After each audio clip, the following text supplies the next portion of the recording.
Bien, esas serían las funciones principales de la herramienta cuando se está trabajando en el dominio continuo.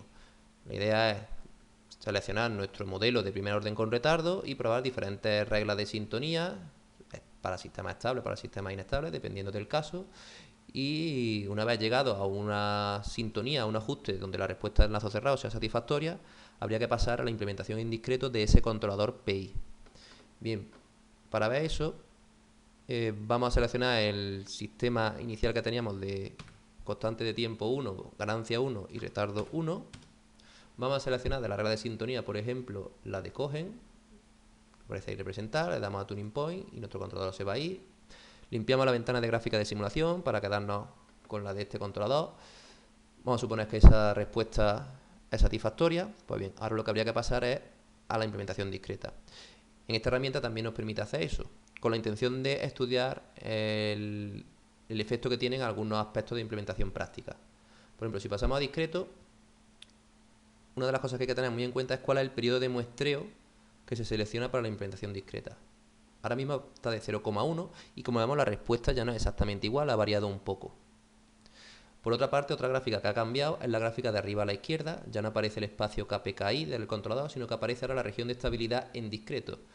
En el plano S en continuo, para que el sistema de lazo cerrado sea estable, todos los polos tienen que estar en el semiplano izquierdo. O bien en discreto, que trabajaríamos en el plano Z, los polos en lazo cerrado, para que el sistema sea estable, tienen que estar dentro del círculo unidad, que es el que aparece aquí representado en negro. Y como vemos, todos estos polos están dentro. Si nos fijamos, el sistema es un sistema de primer orden que tiene un polo con un PI, que tiene un integrador, otro polo, luego el lazo cerrado. Cabría esperar que el sistema fuese de segundo orden, por tanto hubiese más que dos polos, el lazo cerrado en discreto, pero hay que tener en cuenta que en discreto aparecen polos al dividir el retardo por el periodo de muestreo. Por lo tanto, el periodo de muestreo es 0,1, la tau es de 1 entre 0,1 10, 10 más los dos polos del modelo y el controlador, pues son los 12 polos que aparecen aquí. Si aumentamos el periodo de muestreo, poco a poco tendríamos menos información del sistema y al final acabaría deteriorándose la respuesta. Por ejemplo, si damos 0,5, el sistema sigue siendo estable, ahora desaparecen polos, porque al dividir tau entre 0,5 ya solamente nos da el valor de 2, más los dos que hay del controlador y este de aquí, tenemos los 4 que aparecen ahí, están dentro del círculo unidad, el sistema es estable, pero vemos que la respuesta se ha degradado en comparación con digamos, el diseño original en continuo. Y llegaría un momento en el que si ampliamos demasiado el periodo de muestreo, el sistema sería inestable. En este caso, por ejemplo, aquí vemos que ya estos dos polos salen del círculo unidad y esta respuesta es inestable. No se ve muy bien que llegue a la inestabilidad porque solamente se está puesto para que simule 120. Si queremos cambiar esos parámetros, por ejemplo, el momento en el que se da el cambio en el escalón o en la carga de la perturbación, ponemos aquí a configuración, simulation parameter. Por ejemplo, valor final de la carga 1, valor inicial 0, escalón unitario. Valor final del set point 1, valor inicial del set point 0. Tiempo en el que se da la carga 60, vamos por ejemplo a ponerle 100. Tiempo final de simulación, vamos a ponerle por ejemplo 200.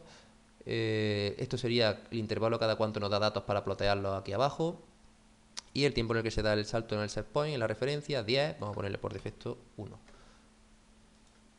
Cambiamos esos parámetros, le damos otra vez a temporal response y vemos que ahora ya sí nos simula todo ese intervalo. Y vemos que esto se va abriendo y si simulásemos más tiempo se vería que se va abriendo cada vez más, el sistema se hace inestable. Vamos a volver a un periodo de muestreo más adecuado, 0,1 como teníamos al principio, borramos esta gráfica. Bien, otro de los aspectos prácticos que hay que tener en cuenta cuando se implementa un controlador es que en principio la señal de control no puede tomar valores entre infinito y menos infinito, como aparece ahora mismo puesto aquí, sino que la señal de control siempre tendrá unos límites, 0%, 100% o lo que sea.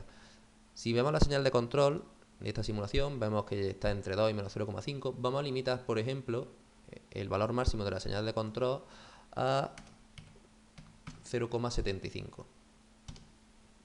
Si yo hago eso, veo que cuando se da el salto en la referencia, como antes tenía que llegar a 1 y ahora estoy limitado en 0,75, ya no llego a la referencia. Sin embargo, luego en el instante 100, cuando se da la perturbación, esa perturbación parece que ayuda a que sí se pueda seguir la referencia y tras un intervalo de tiempo se consigue alcanzar la referencia. Sin embargo, no se consigue de forma instantánea, sino que tiene que pasar un tiempo. Este efecto de aquí es efecto wind-up. Como vemos, la señal de control, aunque tiene un máximo de 0,75, aquí cuando hemos dado el salto a la referencia, como se ha mantenido un error constante, el integrador sigue integrando y la señal interna del controlador sigue creciendo de forma indefinida, hasta que no baja por debajo de 0,75, un poquito antes de 150, que sería por aquí, por 140, el sistema no reacciona. Para evitar eso, habría que implementar en el controlador una estrategia, un mecanismo anti-WinDAP para evitar este efecto. La herramienta permite configurar o poner, digamos, en on esa opción, ticando sobre esto. Y vemos que al ticar, ahora aparece representada en verde. Vamos a poner en otro color. Vemos que ahora no llega a la referencia, porque no puede llegar a la referencia con una limitación de 0,75, pero cuando se da la perturbación de forma instantánea, en comparación con antes, sí reacciona y llega rápidamente a la referencia, sin tener que esperar todo el intervalo de tiempo que aparecía antes cuando no había antigüedad, que es el que aparece ahora en azul. Y si vemos la señal de control, vemos que la señal de control 0,75 aquí durante este intervalo de tiempo, pero inmediatamente después, si puede llegar a la referencia con las nuevas condiciones, pues llega de forma instantánea. Se evita así con ello el problema de wind-up. Y bueno, también en discreto pues vemos los valores de IAE y de TV que tendríamos en esta simulación. Pero en discreto no se puede hacer diseño. Esta herramienta está pensada para hacer diseño en continuo. En discreto solamente para poder analizar esos problemas de implementación práctica relacionados con el periodo de muestreo y con las saturaciones en las señales de control. Pues bien, eso es todo.